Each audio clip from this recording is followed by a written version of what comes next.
buenos días, buenas tardes, buenas noches, maestra. Nosotros somos el equipo 5 fluidos atómicos. Venimos con el tema de tuberías. Estamos integrados por Abraham Valencia, Edmundo Mujica, David Pérez y su servidor Martín Flavio. Para empezar, ¿qué entendemos por tubería? Una tubería nos ayuda a poder llevar un líquido de un lugar a otro, poderlo mover, poderlo transportar para los usos deseados. En su clasificación encontré dos tipos. Se clasifica eh, por material, que en este caso sería de aluminio, acero o titanio. También la tenemos por tubería rígida y tubería flexible. En tubería rígida podemos encontrar las, eh, el riego por aspersión, un ejemplo, por lo cual va unido. La definición de tubería rígida es que es la unión de varios tubos metálicos. La tubería flexible nos dice que es una tubería flexible, como su nombre lo dice, hecho de goma o productos elásticos sintéticos. En este caso podríamos encontrar la cintilla, un claro ejemplo.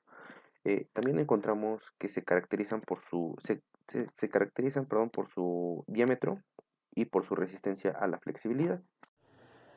Hoy me toca hablar sobre el número de Reynolds. El número de Reynolds nos menciona que es un número dimensional que sirve para definir las características del flujo, como por ejemplo, dentro de una tubería, pero en términos generales, el número de Reynolds nos permite identificar la naturaleza del flujo, es decir, si se trata de un flujo laminar, flujo transicional o flujo turbulento.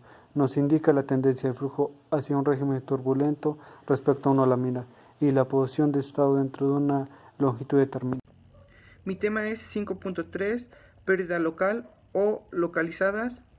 Estas son generadas en tuberías que obviamente se ocurren pérdidas de energía que son provocadas mediante obstáculos, las cuales pueden ser como cambios locales de las secciones o cambios absurdos de dirección en la trayectoria del flujo. En los sistemas de riego, estas obstrucciones pueden ser accesorios como filtros, válvulas, medidores, codos, accesorios de cruceros, entre otros. Esto hace que la velocidad del fluido sea disminuido para un mejor control en él en un riego. Podríamos hablar de un ejemplo claro en un riego en un invernadero donde es riego por goteo. Ahí llevan un fluido muy despacio, pero se generan pérdidas de fuerza o de energía mediante los codos o las válvulas que se llegan a poner, también mediante el tipo de tubería que se llega a generar, bueno, se llega a poner, hace que pierda un poco de fuerza, pero a la vez que se genere un poco de presión. Tema 5.4, pérdidas de carga por longitud. El concepto de pérdidas de carga está asociado a la fricción de un fluido en una tubería y se debe a la pérdida de energía que habría en una instalación o en una tubería debido a la fricción del agua en las paredes de la tubería, incluyendo la interacción o el choque entre las partículas del fluido que circulan dentro. En su aplicación pues tenemos un sistema de riego dentro de un invernadero donde se encuentran tuberías en el suelo enterradas y de ellas salen otras tuberías o tubines. Podemos calcular ahí la pérdida de carga que hay en toda la tubería enterrada para los tubines. Y pues de la pérdida de carga pues dependen de variables como la velocidad o el caudal que circula por dentro de la tubería, la característica de la tubería como son la longitud y el diámetro, siendo ya la longitud proporcional a la pérdida de carga, es decir, a mayor longitud, mayor pérdida de carga, y lo contrario con el diámetro, es decir, en un mismo caudal, pues a mayores diámetros, menor pérdida de carga. Tema 5.5, ecuación de Darcy-Weisbach. Para la pérdida de energía por fricción En la ecuación de Darcy se representa por HF, que va a ser igual al factor de fricción por la longitud de la tubería entre el diámetro de la tubería por la velocidad del caudal de la tubería entre 2 veces la aceleración de la gravedad.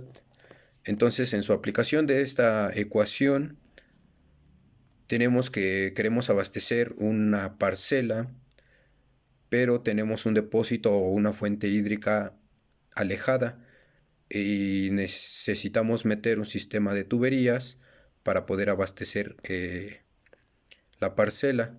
Entonces queremos conocer el caudal de flujo de agua que se dispone y a su vez necesitamos saber la pérdida de energía por fricción. Entonces, conociendo los valores de las dimensiones de la tubería, el factor de fricción, podemos sacar la pérdida de energía y así tener el caudal que se dispone para el riego. Me toca hablar sobre la ecuación de Helmholtz-Williams, la cual se utiliza para determinar la velocidad del agua en tuberías circulares llenas o conductos cerrados que trabajan a presión, lo cual tenemos un claro ejemplo, es en la tubería de un pozo de riego agrícola, que va saliendo el agua y en toda la tubería. El siguiente tema que vamos a ver es el 5.7, golpe de ariete. El golpe de ariete tenemos por entendido que es por dos causas. La primera sería por un cierre o una apertura instantánea o momentánea de alguna válvula, lo cual nos ejercería una mayor presión. Entonces tendríamos salidas o escurrimientos o hasta rupturas, perdón. Eh, el segundo sería ejerciendo presión dentro o en medio, un ejemplo, en medio de, de, de, de un tubo, ejercemos la presión acá, entonces el tubo va a buscar salida por acá o ya sea por acá, entonces tenemos escurrimientos o tenemos igual rupturas de tubos. Esto lo podemos ver muy claramente en la agronomía o ejemplificándolo en la agronomía. ¿En qué sentido? En que en ocasiones se va a regar y se ve que hay escurrimientos. Pues decimos, o no, en ocasiones no decimos nada. Pero pues ahorita viendo el tema, nos explica que es por una mayor presión. El tubo no aguanta tanta presión o no aguanta la presión que está sacando el agua o que se está dando por el agua. Entonces el tubo o el agua lo que hace es buscar salida. Por eso se dan los escurrimientos o a veces la ruptura del tubo. Ahora bien, en conclusión, llegamos a una conclusión de que es un tema muy, muy, muy, muy profundo. Sabemos bien que no se puede llevar nada más en un día o en una semana.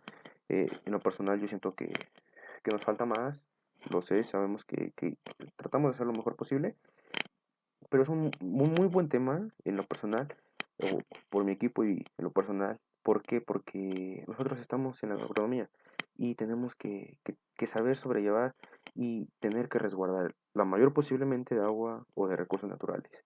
Entonces, si seguimos con este tipo de diseños, pues obviamente vamos a tener mucho mayor pérdida de agua que a lo mejor la que ocupamos en 5 o 10 años, hasta a lo mejor ya lo rebasamos.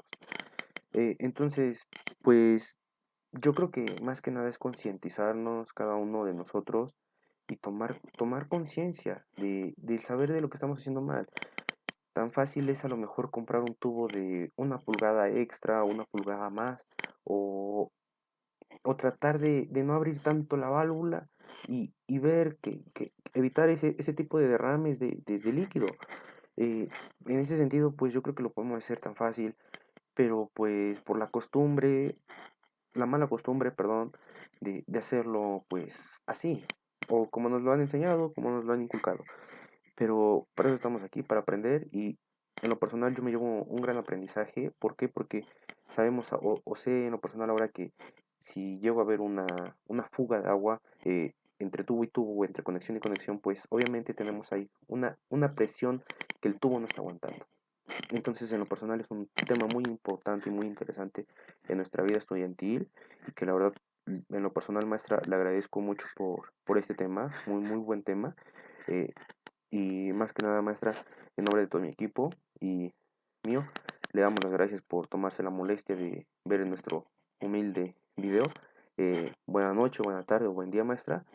Y muchas gracias nuevamente por ver nuestro video.